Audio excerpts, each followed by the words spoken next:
Briar Rose, Sleeping Beauty. Once upon a time, there was a king and queen who lived in a faraway land where there were fairies. The king and queen had lots of money, nice clothes, good food, and a fancy carriage to ride in. But even though they had been married for many years, they didn't have any children, and this made them very sad. One day, the queen was walking near the river at the bottom of the garden. She saw a little fish that had jumped out of the water and was lying on the bank, gasping for air. The queen felt sorry for the fish, so she gently put it back into the river.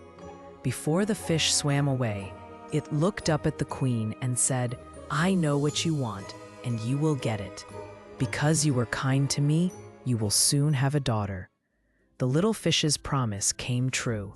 The queen had a baby girl who was so beautiful that the king couldn't stop looking at her.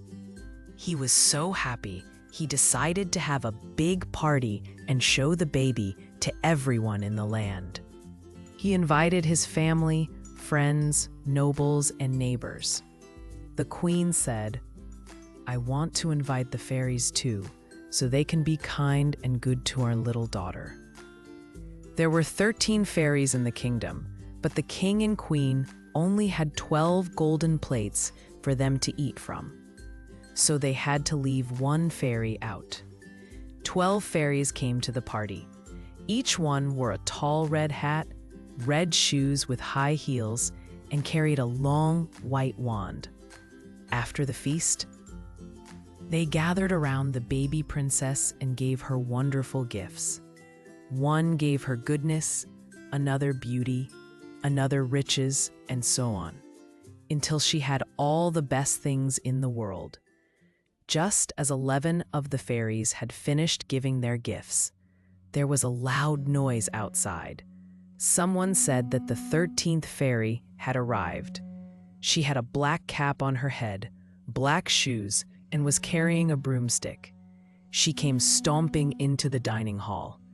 Because she hadn't been invited, she was very angry.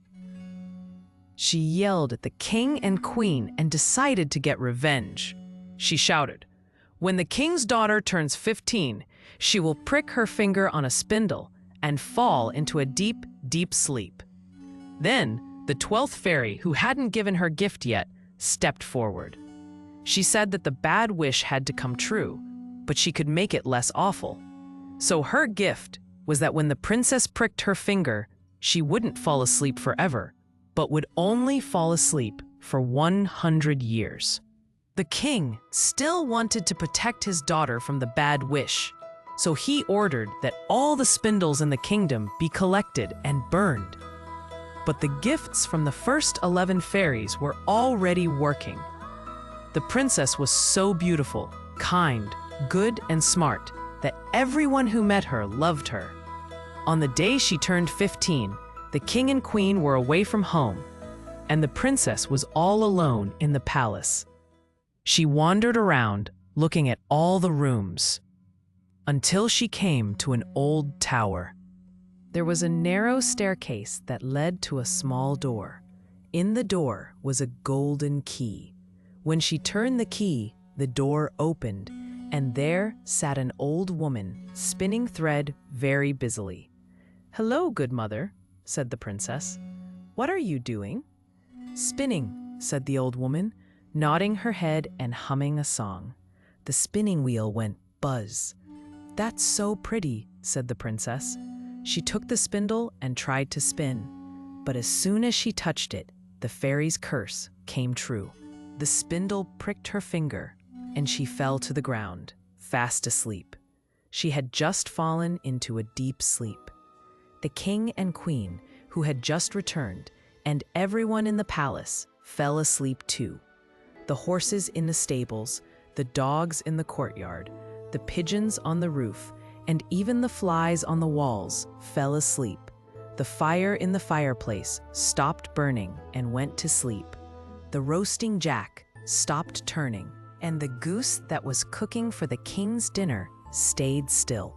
The cook, who was about to scold the kitchen boy for doing something wrong, let go and they both fell asleep.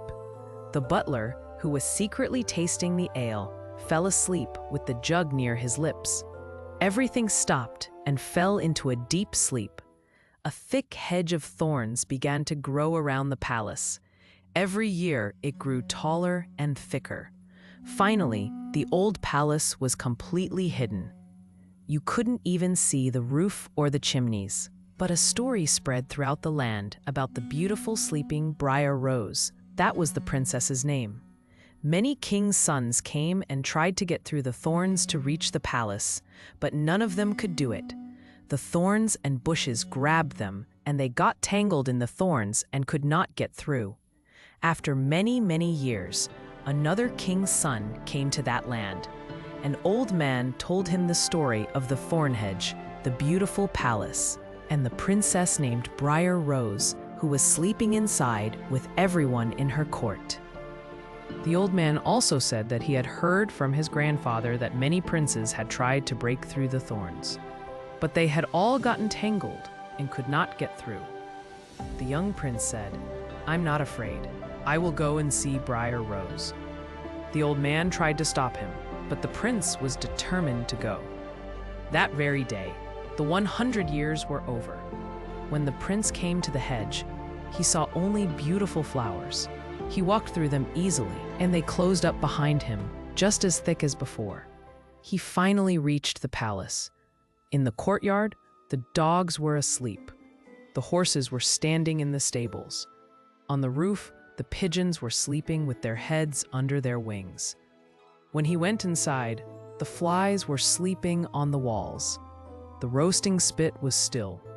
The butler had the jug of ale near his lips, about to take a drink. The maid was sitting with a chicken in her lap, ready to pluck it. The cook in the kitchen still had her hand raised, as if she was going to scold the boy. He walked further, and everything was so quiet that he could hear his own breathing. Finally, he reached the old tower and opened the door to the small room where Briar Rose was.